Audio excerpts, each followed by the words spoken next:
Chris, and this is going to be my Game of Thrones Season 6, Episode 8, No One breakdown and review. And let me say right up front, the writing for this episode was excellent. It was on point. It was perfect. As far as the title goes, No One, because no one really liked it.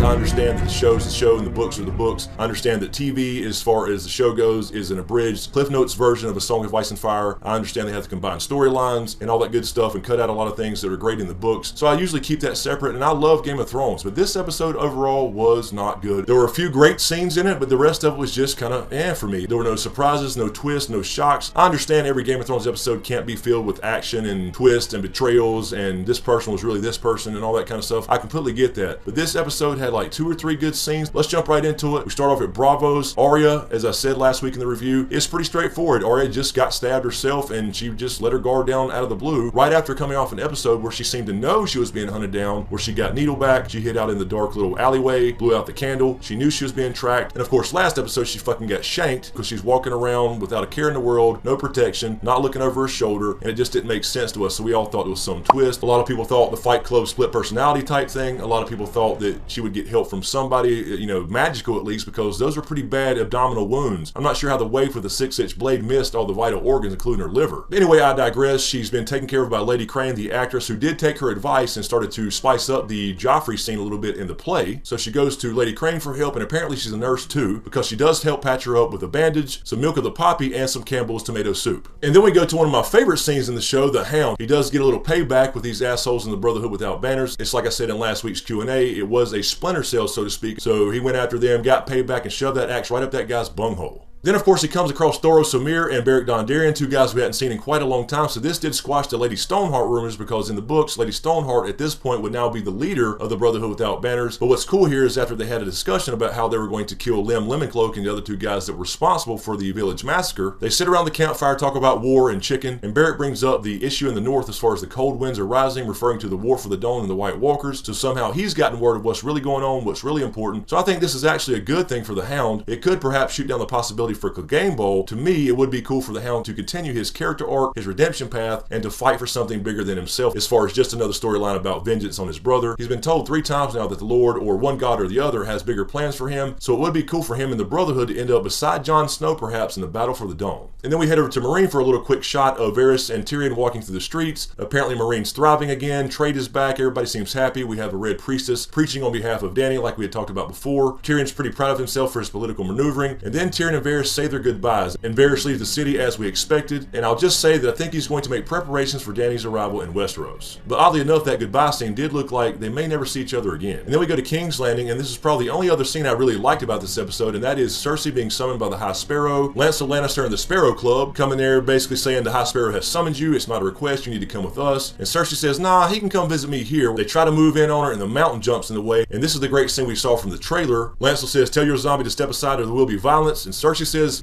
I choose violence. And this dumbass Sparrow kid tries to hit the Franken Mountain in the chest with a spiked club, and that shit didn't work out so well because Franken Mountain ripped his damn skull out of his damn body essentially with the spine still intact, Predator style.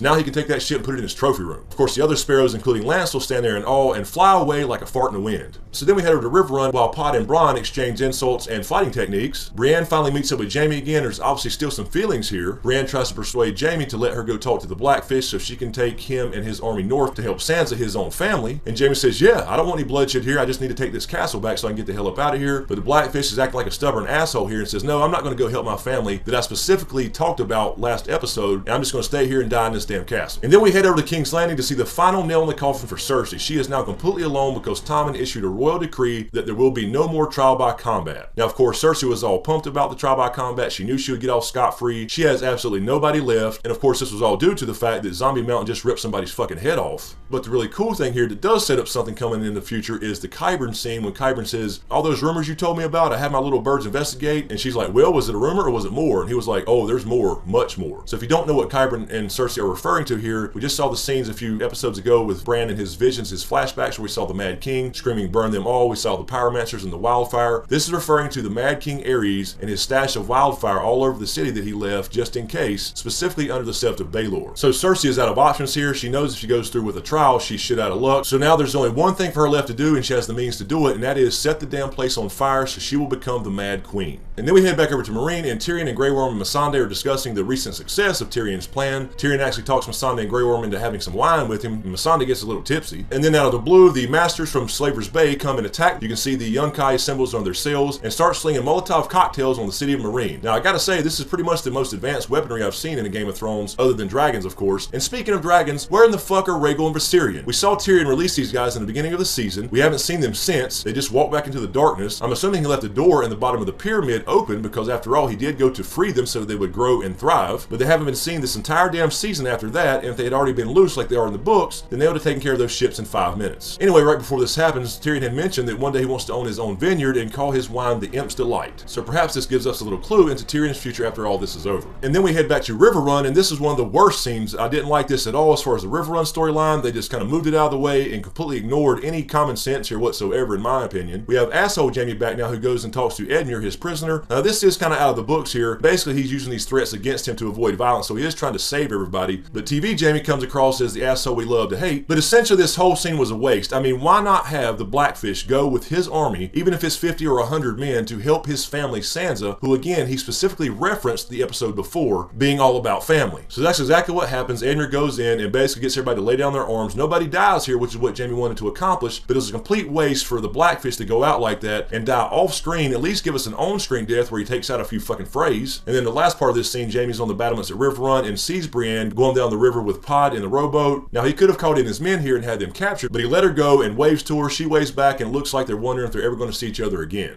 So what I'm hoping comes from this at least is that Jaime gets back to King's Landing, realizes that Cersei's crazy, kills her ass, and then does something good with his life. And then we head back to Meereen, and as the siege continues, they continue to throw Molotov cocktails into the city. They agree to stay in the pyramid, that's the only place they can hold. And then they hear a big bang on the roof, and like a lot of us suspected, it ended up being Dany. Drogon apparently drops her off on the balcony, where Drogon flies off again, instead of staying on his back and taking care of this war in about 10 or 15 minutes. But Dany does come in, they all bow to her, and she looks pissed. And finally we head over to Braavos, and this is the part that really pissed a lot of people off, and this is the Arya scene. After Lady Crane patches her up, there was no surprise, there was no shock, it was just straight up Arya getting stabbed. The wave catches up to her, kills Lady Crane because she was marked for death anyway. Arya has the strength with all the stab wounds to jump off the fucking balcony. And then this chase scene. I really looked forward to this because I expected Arya to use all the skills she's acquired in the last year or so as a faceless assassin and give us some kind of fight, wounded or not, but she runs through the streets. Apparently Arya, I don't know if she even planned this, lured her back with a trail of blood to the place she had Needle, and instead of seeing this potentially great fight scene between her and the waif and using all these skills she apparently learned over the last couple years, the only skill we know that she's learned is how to cut a fucking candle in half. So she uses the advantage apparently of darkness that she's been training to do that, and then we don't even get to see it. No fight scene whatsoever, and I didn't even get to see the fucking waif's hair get cut off. We go back to the House of Black and White at the end of this, and Jack can see the trail of blood on the floor leading down to the Hall of Faces. Arya has now put the waif's face in the Hall of Faces, and she comes up behind Jack and says, "You told her to kill me," and he says, "Yep, but here you are, and there she is, and now a girl is truly no one." Now I did like the final line Arya said, "No, I am Arya Stark of Winterfell, and I'm going home." Anyway guys, that's my take on the show. It was one of the worst Game of Thrones episodes, and that's pretty harsh for me because overall I'm pretty lenient with the show. I think it's great, and like I said, there was a few good scenes, but some of the things like the Arya storyline and the Faceless Man ended up being like another Dorne. They just kind of cut it off, and it didn't make any sense how they ended it. And then the whole Riverrun situation, I really didn't like that at all. Why would a character like the Blackfish not be utilized somewhere where he could actually help his family when he had just got through saying the episode before that he loved his family? It just made no sense to me the way this was written. So anyway guys, let me know what you think in the comments below. Let me know your favorite scenes. Did you enjoy the Hound getting vengeance? Do you like the idea of him going up north instead of going to King's Landing to fight his brother? Also let me know what you think about the Lady Stoneheart issue. I've been saying for the last couple months now that I don't think she'll make an appearance. I think it's too late for that, and I think this pretty well confirms that, being that Beric is still in charge of the Brotherhood Without Banners. So anyway, if you hadn't seen last week's Q&A, you can click here